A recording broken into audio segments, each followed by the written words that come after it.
In 1978, five friends drove into California's mountains to watch a basketball game.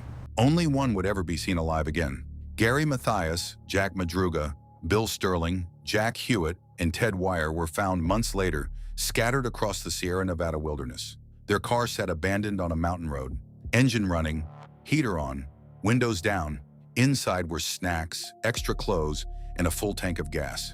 Everything they needed to survive. Yet they left it all behind and walked into a blizzard. Months later, searchers found Sterling's body first. Then Madruga and Hewitt huddled together under a tree. But Ted Wire was discovered 25 miles away in a remote Forest Service trailer. He'd survived for months, slowly starving to death despite being surrounded by food he never touched. Gary Mathias was never found. What made five men abandon their warm car and walk to their deaths in sub-zero temperatures?